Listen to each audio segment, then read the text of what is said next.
সে একদিন ভিসা পার হয়ে যাওয়ার জন্য তার ফাইন ৫৬,০০০ টাকা। আর একজন অমুসলিম ভাই বাংলাদেশ থেকে আসছে, যার একদিন ভিসা পার হয়েছে, তার ১,০০০ টাকা।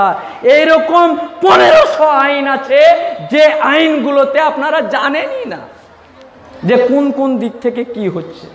যেহেতু মুসলিমরা নবাবের বংশধর, যেহেতু মুসলমানরা বাদশার ছেলে বাদশা, বাঘের বাচ্চা বাঘ, নবাবের ছেড়ে যাওয়া বংশধর, তাই আমাদের কাগজপত্র অনেক ভুল ত্রুটি আছে। এটাকে ইমিডিয়েট ঠিক করতে হবে, একদিনেই ঠিক করতে হবে, ১ ঘন্টাতে ঠিক করতে হবে। কেউ যদি বলে না করার দরকার নেই, আমি আছি, কে তুই ডান ঠাকা ফুর্তি? কেউ যে বলছে কাগজ ঠিক করতে হবে না, আজকেই করতে হবে কাগজ ঠিক করতে। দেশের রাষ্ট্রপতির পরিবারের নাম বাদ যাচ্ছে, দেশের এয়ারফোর্স, দেশের মন্ত্রী সন্ত্রী সবার নাম বাদ যাচ্ছে। আপনার এলাকার ডান্ঠা ফুর্তি এসে বলছে কাগজ ঠিক করতে হবে না, আমি দেখে নেব। কি দেখেছিস তুই ৭৩ বছরে? আজ দেখে নিবি। কারো কথায় কান না। একটা মানুষের ৪টা টাইটেল থাকবে কেন? কেন থাকবে? ইদ্রিস আলী ভোটার কার্ডে, ওই লোকটারই নাম আধার কার্ডে মোহাম্মদ ইদ্রিস।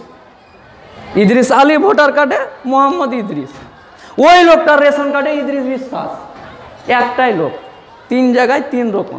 ওর ফের যে স্ত্রী, তার ভোটার কার্ডে ওর নামটা খালি ইদ্রিস। ওর বউ ফের ওর স্বামীর জায়গাতে কাউকে লেয়নি, আলীকেও লেয়নি, বিশ্বাসকেও লেয়নি, আর মোহাম্মদকে লেয়নি, খালি ইদ্রিস হলেই চলে গেছে ওর। এই তো পরিস্থিতি। এই জিনিসগুলো ঠিক করতে হবে।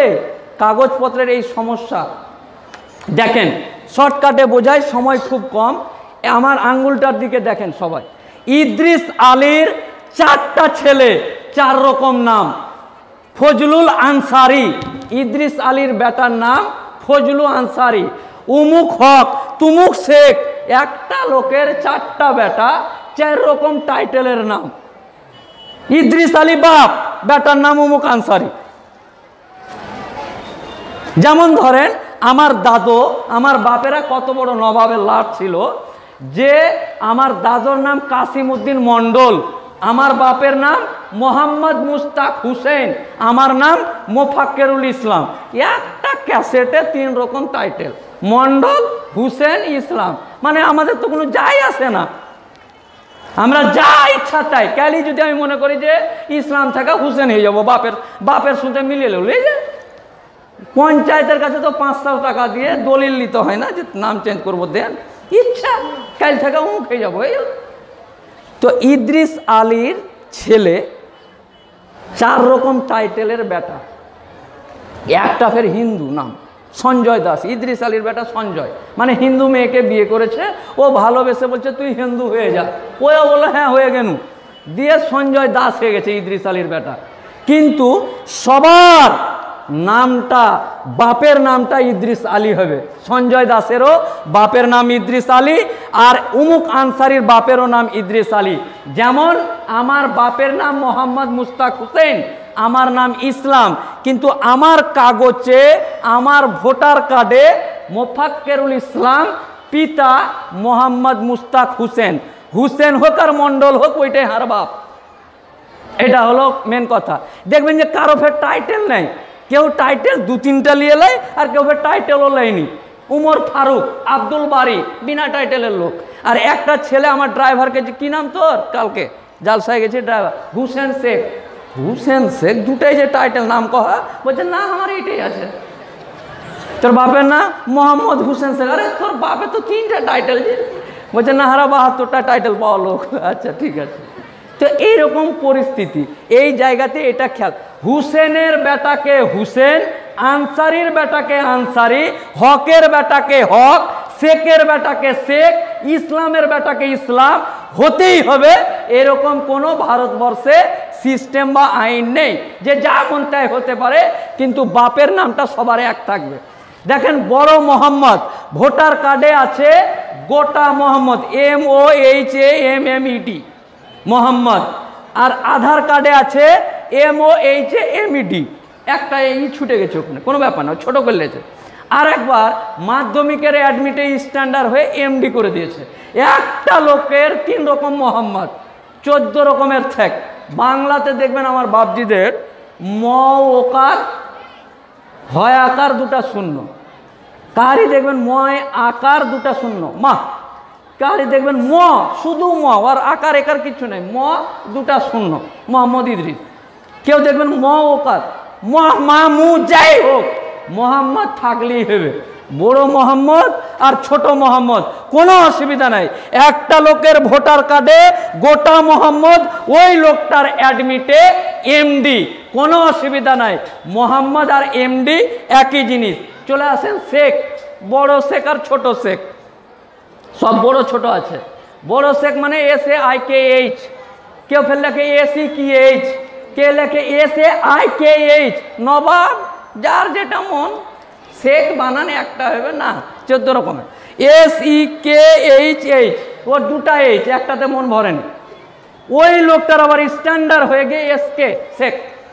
বড় শেখ আর ছোট শেখ, একটা লোকেরই 2 রকম যদি কাগজে 2 রকম শেখ থাকে, তাহলে সময় কম করব, টাইম আছে তার 10 মিনিট আমি বলে দিচ্ছি।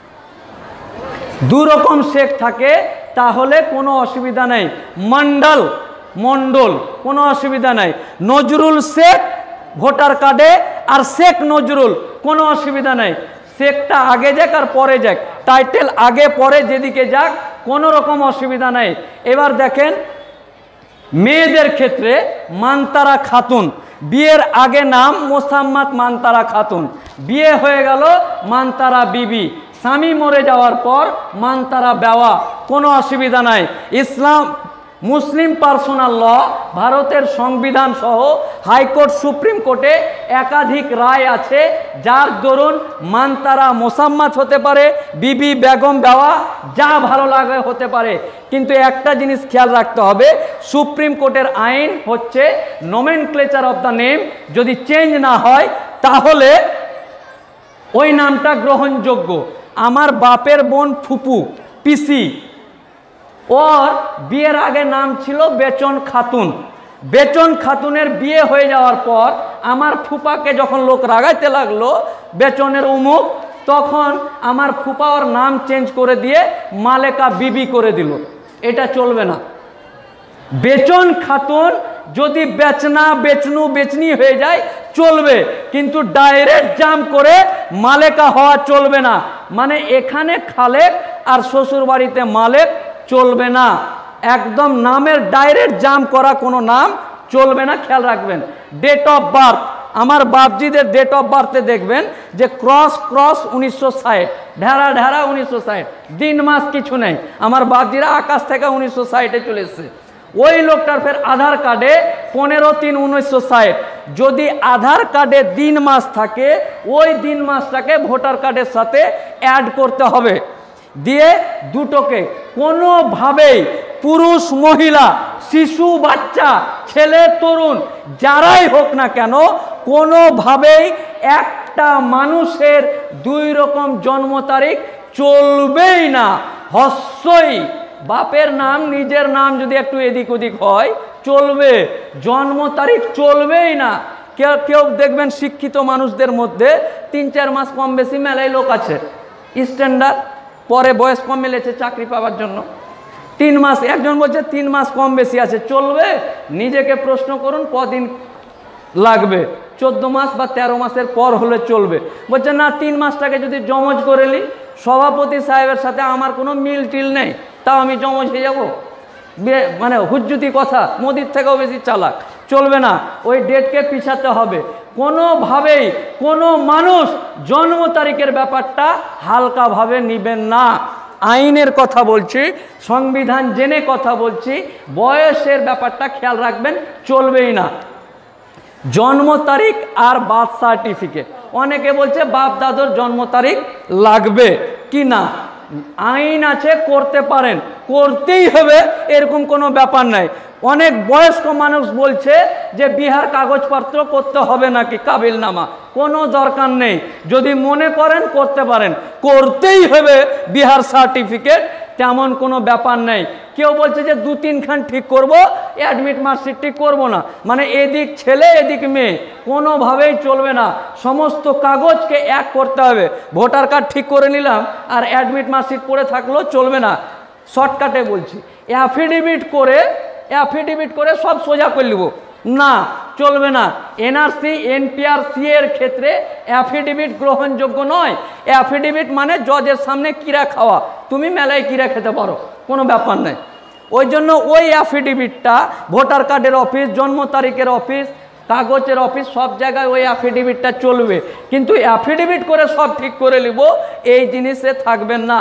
মাধ্যমিকের অ্যাডমিট মার্কশিট সার্টিফিকেট 1991, 92, 95 পাস করেন, আর 83-তে পাস করেন, আর 2019-এ পাস করেন, সমস্ত ডকুমেন্টস ঠিক করতে পারবেন। হেডমাস্টারকে বলবেন যে এটা আইন আছে, নির্দিষ্ট কাগজ, সমস্ত কিছু ডকুমেন্টস নিয়ে গিয়ে সমস্ত ডকুমেন্টস আপনি মাধ্যমিক উচ্চ মাধ্যমিকের কাগজ ঠিক করতে পারেন। জমির দলিল, অনেক বয়স্ক মানুষ আছে যাদেরকে আগে ডাক নাম ছিল, যেমন ধরেন ইদু মিয়া, পরে স্ট্যান্ডার্ড হয়ে বেটারা ইদ্রিস মণ্ডল করে নিয়েছে, কালু করে ডাকতো, কালু কলিমুদ্দিন হয়ে গেছে, কিন্তু দলিলে কালু থেকে গেছে, ইদু থেকে গেছে। 1962-63 দলিল কোনোভাবেই ঠিক করা যাবে না। তার জন্য উত্তর হলো এই যে কালুর দলিল আর কলিমুদ্দিনের যত কাগজ আছে সব জায়গায় এক করে পিন মারেন। নিজের এলাকার বিএলআরও অফিসের কাছে গিয়ে একটা সাদা পাতায় চিঠি লিখুন এবং বলুন যে কালু 1962 সালের ভলিউম নাম্বার এত, দলিল নাম্বার এত, খাতা নাম্বার এত, এই দলিলে যে নামটা আছে এই কলিমুদ্দিন একই লোক। আপনাকে বলতেই পারে যে এত সালের দলিল ঠিক হয় না, আপনি বলবেন যে আমাকে সিল ছাপটা মেরে দেন। যদি কোনো বিপদের দিন আসে তাহলে এই সিল ছাপওয়ালা রিসিভ কপিটা আপনার কাজে লাগে। বলে আমরা ঠিক করবো না তো নিবও না, তাহলে ওকে রেজিস্ট্রি পোস্ট করেন। এই হলো জমির দলিলের বিষয়। মাস্টার হোক আর ডাক্তার হোক, চাকরি করুক আর ভ্যান চালাক, সবাইকে ঠিক করতে হবে। যারা ভাবে যে আমি চাকরি করছি তার কোনো ব্যাপার নেই, তাদের উদ্দেশ্যে বলি, একজন আইন জানা মানুষ, আপনি সমস্ত ডকুমেন্টস ঠিক করে আপনার ডিপার্টমেন্টকে চিঠি দিন, দিয়ে অন্তত জানান আগামী দিন এত ভয়ঙ্কর আসছে, আপনারও জানা আছে, তবু আপনি নিজের জেদ, নিজের আবেগে ঠিক করতে চাইছেন না। আপনার জেদ, আপনার আবেগ, সেই বিপদের দিন আপনার ছেলে অথবা মেয়ে আপনার গায়ে যেন থুতু না ফেলে যে তোমার জেদ, তোমার আবেগের জন্য আজকে আমরা বিপদে পড়লাম। তাই সমস্ত আমার সম্প্রদায়ের মা বোন যারা আছে তারা সকলেই ভালো থাকুন, ডকুমেন্টস ঠিক করে এনআরসি এনপিআর থেকে বিভ্রান্ত হবেন না। 1951 সালের কাগজ নেবে, অনেক আছে, আমার বাপ দাদুরা সবাই 1951, 52, 53। একটা লোক 51 সালে জন্ম, 63 সালের দলিলে দৌড়াদৌড়ি, নিজেই তো 51, বিনা কামে 63 দলিল খুঁজে বেরিয়েছে। যে লোকটা নিজে 56 সালে জন্ম, ওই লোকটা 73 দলিল খুঁজছে, কোনো দরকার নেই। মানুষটা যদি 51 সালের এই দিকে রিলেটেড কোনো বাত হয়, জন্ম তারিখ হয়, ভয়ের কোনো ব্যাপার নেই। কিন্তু কাগজপত্রের ভিত্তিতে যদি হয় তাহলে অসুবিধা নেই। গত 4 দিন আগে আমার শালাকে কলকাতা এয়ারপোর্টে ZRJ ভুল ছিল, ওই জন্য ওকে কলকাতা এয়ারপোর্টে হ্যারাসমেন্ট হতে হয়েছে। 8 ঘন্টা বিভিন্ন রকম চেক করে, ওই বন্ধু ওই বোম, মানে আতঙ্কবাদী সুইজারল্যান্ড ঘুরতে যাচ্ছে, ZRJ হয়ে গেছে, জেডের লোকটা ভালো।